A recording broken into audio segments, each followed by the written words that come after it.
Sprinkly salt.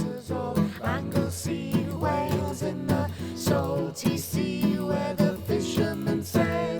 From the purification of that maritime brine comes the rocky sea salt we use at dinner time.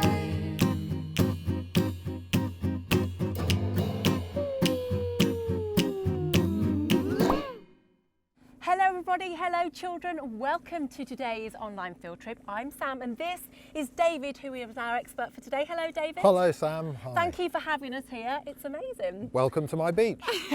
Now we're actually on the island of Anglesey, and Anglesey is an island just off the northwest coast of Wales. And the fact that we're on an island is very important indeed, because even though you can't see it at the moment, we're absolutely surrounded by the substance we've come here to learn all about today, sprinkly salt. Give us a wave and a cheer in your classrooms, children, if you're looking forward to learning all about salt today.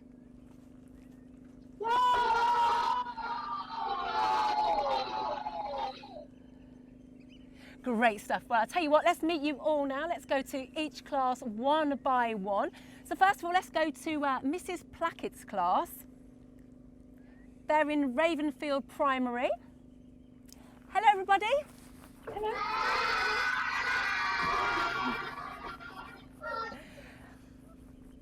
Great to have you with us. Let's go over to Collerton St Mary now. They're by the coast in Devon. And we've got Mr. Bagnall's class taking part today. Let's go to Plymouth now, where we've got Marine Academy taking part. Hello, Miss Brunning's class. And finally, let's go to Barry, where we've got All Saints Primary taking part. Hello, Mr. Williams' class.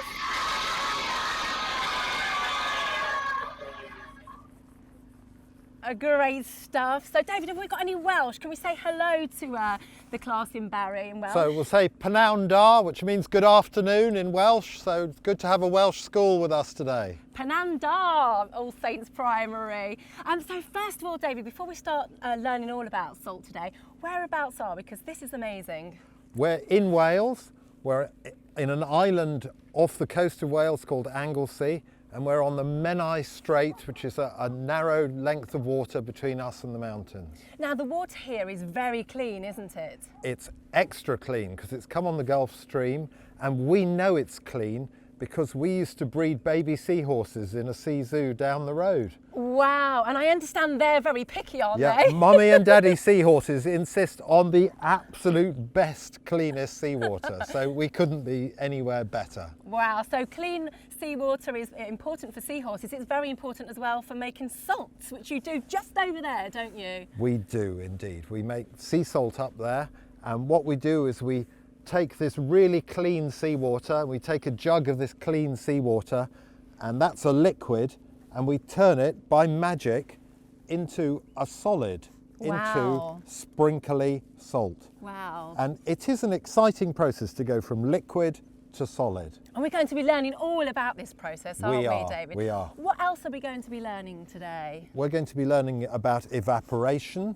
and the magical process, the science behind it, which is really interesting. We're also going to learn what salt is, we're going to learn why we eat it, and we're going to learn why we shouldn't eat too much of it. We're going to be learning so much about salt today then. So first of all, this might come across as a bit of a silly question, but what is salt, David? Salt is a mineral, and that means it's made of sodium and chlorine and forms this mineral. And do we eat any other minerals at all? Yes, we eat zinc, calcium, all those sorts of things are minerals. And does all the salt come from the sea? Most salt comes from the sea, this is sea salt, but it also comes from under the ground from rocks. But even that salt was sea salt a very long millions of years ago. Wow, and so how do we get the salt from the sea? Okay, first of all, we have to have salt in the seawater. So we use a little gadget called a refractometer to go down to the sea, and we measure the amount of salt in the seawater. So it will be 3% or more salt, and that means that it's fine to pump into our special new building, which is 50 metres away. And then you get the salt out of the water by a process, it's evaporation, isn't it? It is. And in the tropics it's done with the sun, but in our special salt crystal room we use a tiny amount of heat to make the things happen. Fantastic. We're going to be taking a look at that magical crystal room very, very shortly. We're also going to be learning a lot more about evaporation and of course salt throughout this online field trip. But before we learn any more, I know that many of you have been preparing for today by using all the resources that we do have on our website. And I'd like to know what you know already before David tells us any more of his expert knowledge. So let's go over to Ravensfield Primary. And if someone could come up and just tell me what you already know about salt, that would be fantastic. There are 3 places in Britain today that still make salt. They are Essex, Anglesey and Cornwall. Wow, so let me just check with David. So David, are there 3 places in Britain that make salt? So we've got Anglesey, Essex and Cornwall, is that correct? Those are the 3 main places, and you'll see they're all by the sea. They've all got good seawater and they're our main salt producing areas. Great stuff, really great learning. Let's go over to Collerton St Mary now. Let's find out what you already know before today. A fact I've learnt about salt is that salt was once known as white gold because it was so expensive. Fantastic. Let me just check. That was Matthew, I think. Matthew said that salt was once known as white gold because it was so expensive. Yeah, people don't realise that salt, which is sometimes cheap today, was really expensive, and that's because it only was harvested by the coast. So to get it to cities was very expensive and it was taxed. And even there's a country today, Switzerland, which is surrounded by land, and that's one place where it was very, very expensive. Oh, fascinating stuff. Really, really great learning. They've been doing very well so far, haven't they? Time to learn some more now. This is a really short video, and this is all about why we need salt. Sprinkly salt. Why do we need salt? Salt is a mineral that is found naturally on planet Earth. Most of the salt on Earth is found in the oceans and seas.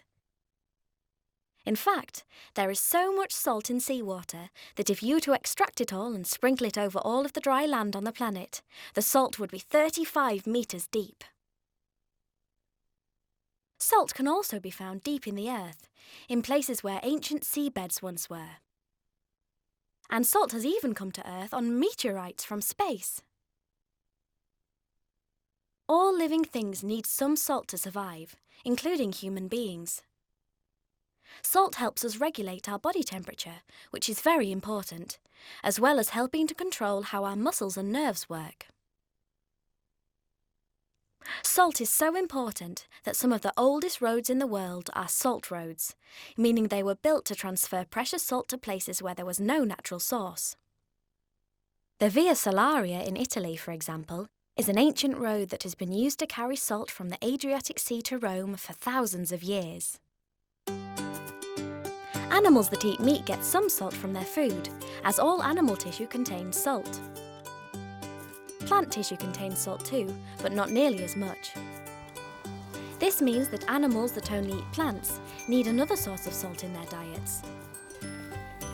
So these animals might visit a salt lick, which is a place where there is a natural deposit of salt and other minerals, such as spring water coming from a crack in a rock.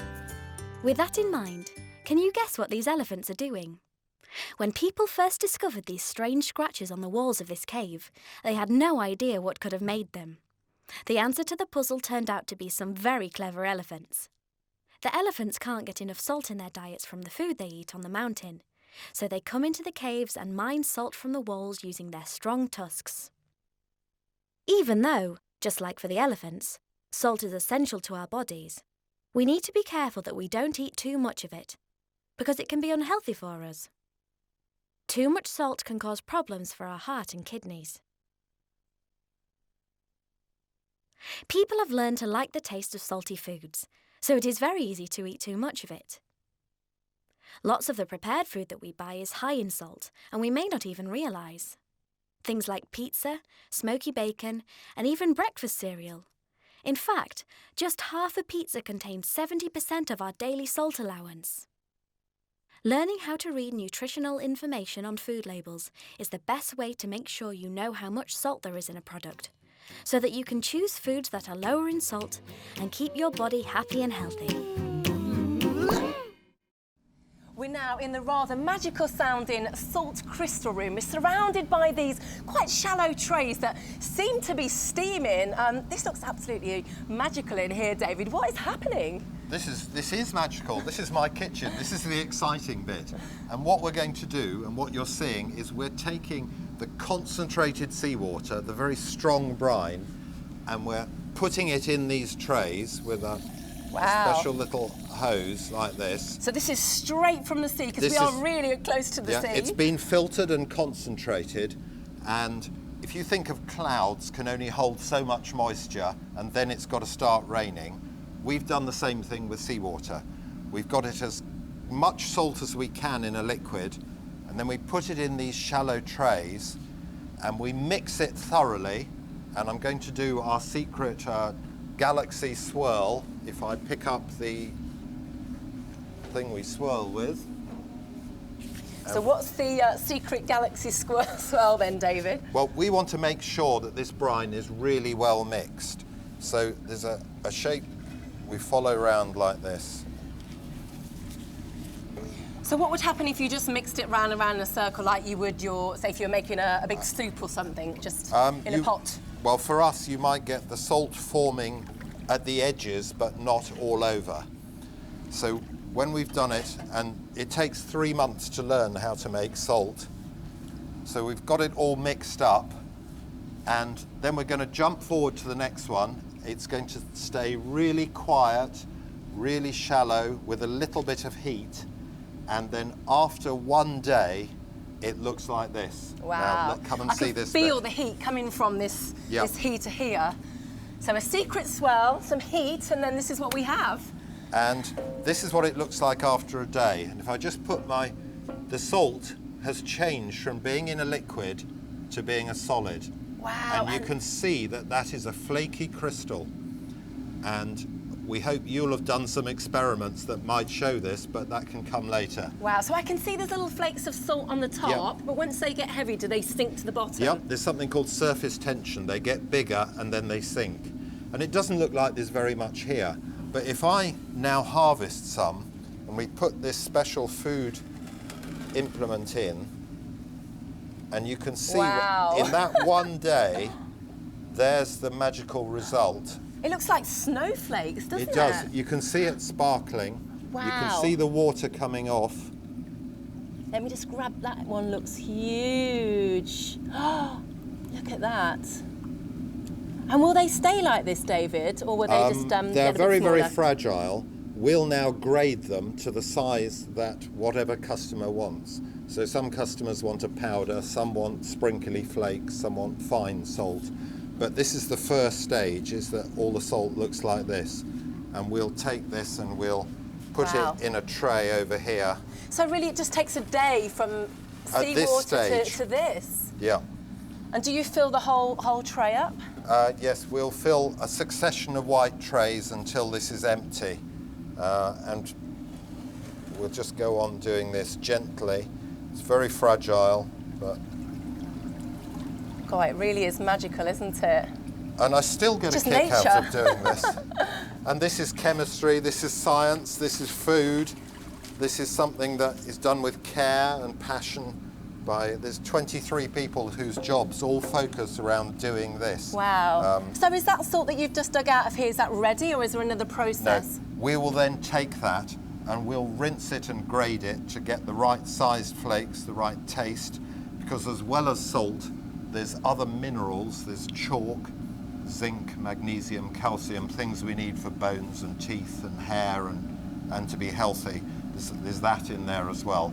And we want to get the right balance at the next stage.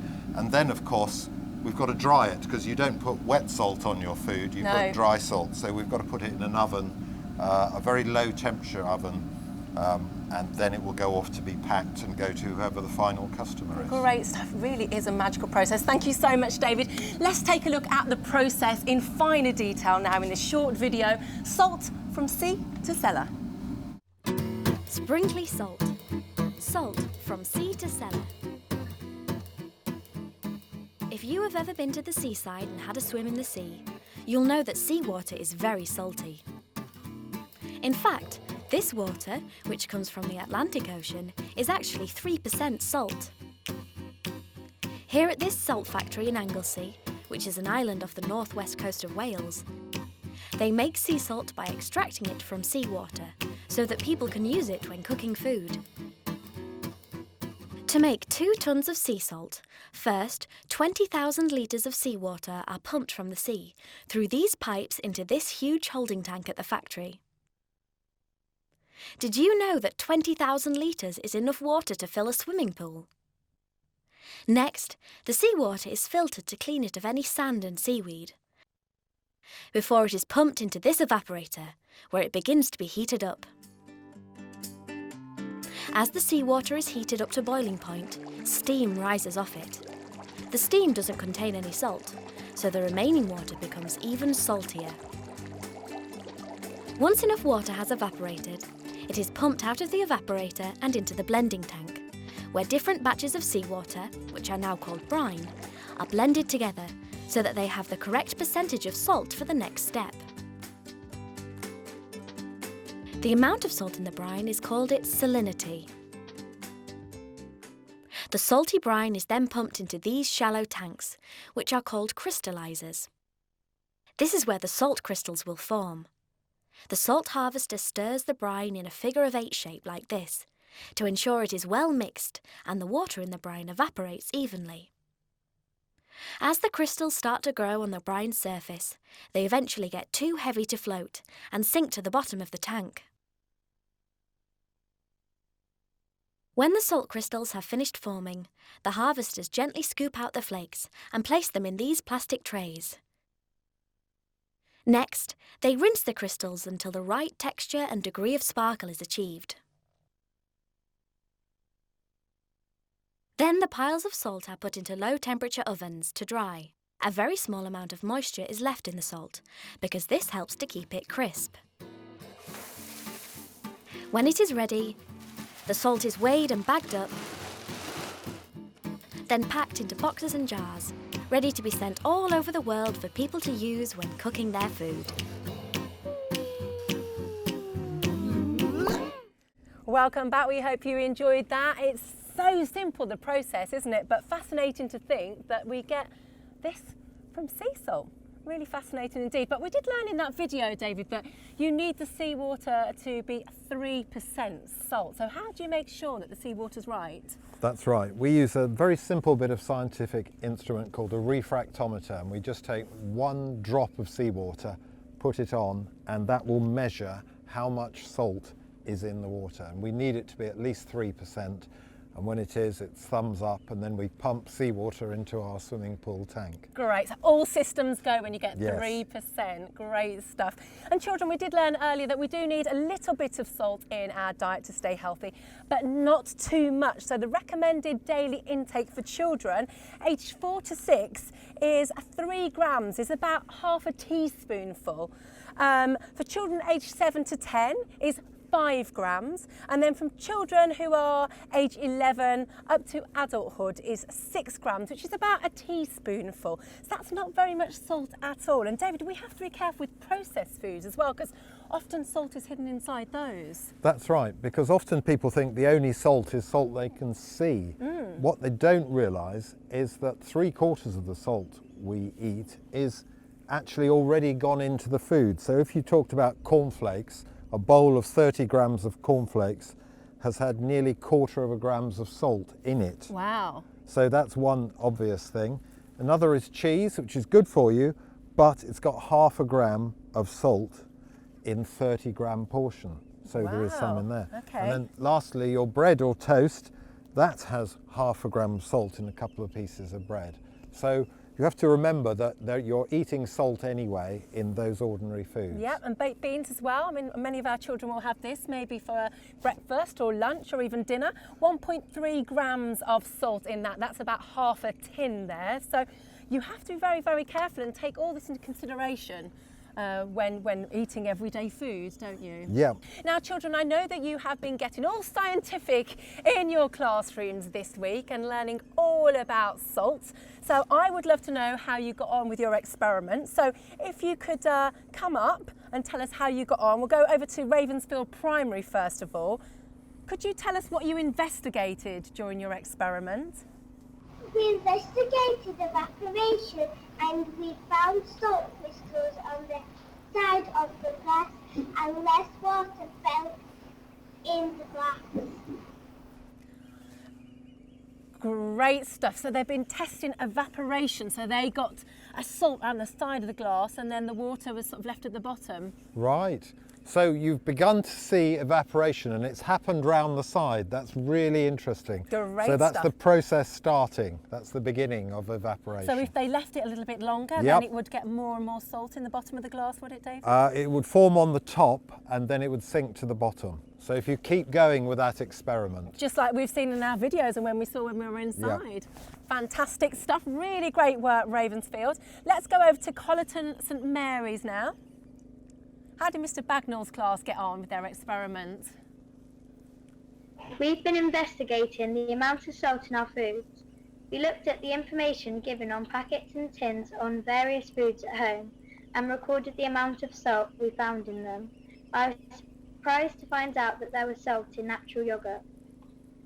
Great stuff. This is really good. So Colleton St Mary's have been looking at all the different salts that are in, all the salt that's in the different types of processed food, Right. food that we eat all the time, and they were surprised to see that there was salt in natural yoghurt as well. There's salt in all sorts of places and you just need to look and read the nutritional labels and it will tell you what's in the food you're eating. Maybe this is an extra little bit of kind of an experiment or a little bit of homework for all the classes that haven't done this yet, children. You may want to go home, take a look at your mum's store cupboard when you get home, take a little look at the back at the ingredients of all the things that you eat every day and you don't think about, and look at the amount of salt that's in each one of them as well. That would be a good little bit of homework. Really great work, Colleton St Mary's. Let's go over to All Saints Primary now. What have you been investigating? We've been finding out different types of salt, such as rock salt, sea salt and table salt, and what foods have salt in them. Our favourite one was the lighted salt crackers. Great stuff. So All Saints Primary have been looking at the different types of salt. So looking at rock salt as well as sea salt, and looking at all the different foods that have got salt in as well. And their favourites was the sea salted crackers. Right, I thought that was a cracker or a crisp. Yeah.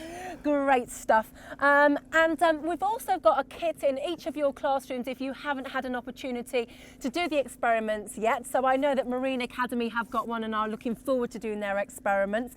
And if any of the other classes haven't had a chance, then now is your time. And we would love to see your results as well. So maybe take a picture and you can tweet your end results to us as well. We'd love to see it. But have you got any advice, David, to some of the classes that haven't done their experiment yet? Let me give you 2 top tips for making sea salt.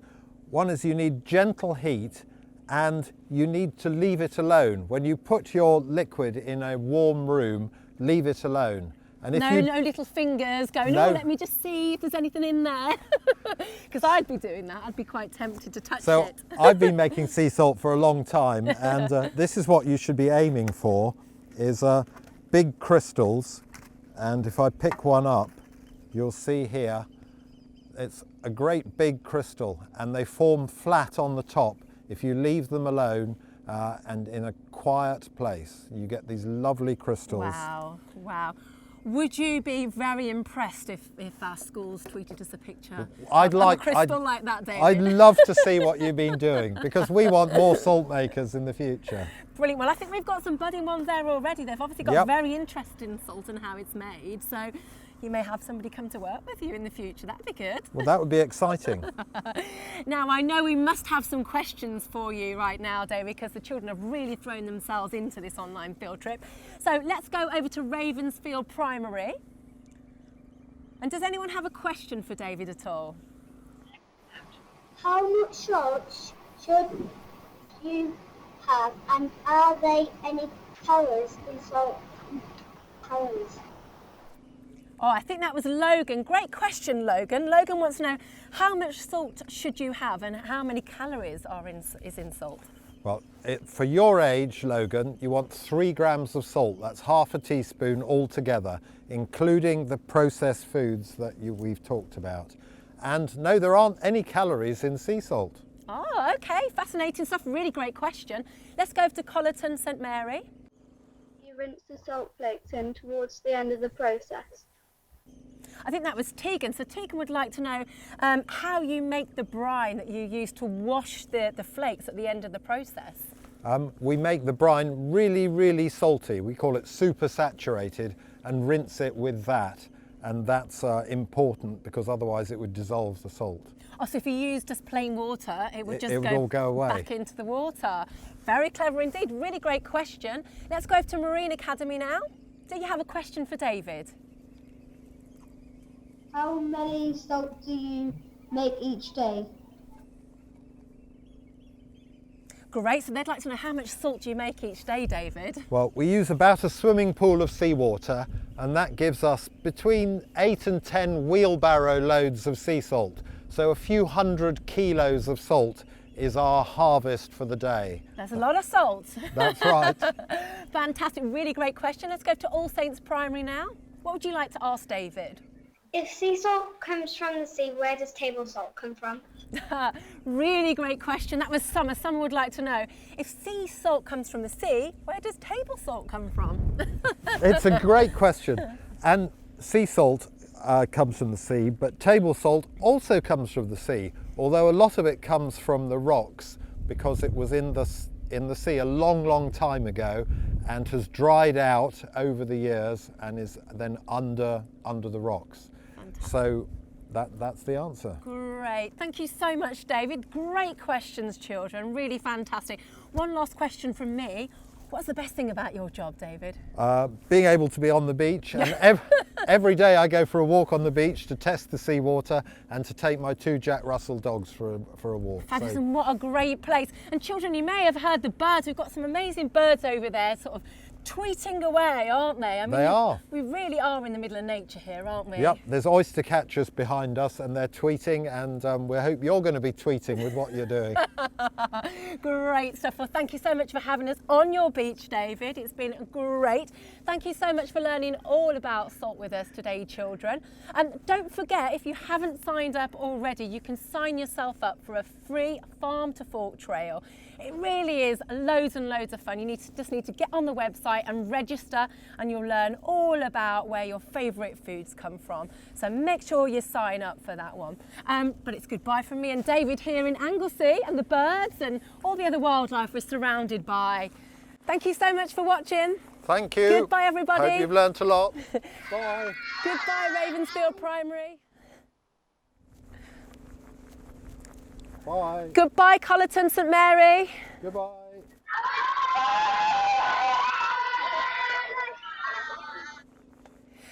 Goodbye, Marine Academy.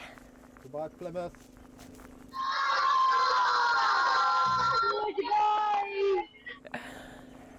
And goodbye, All Saints Primary. Goodbye to the school in Wales.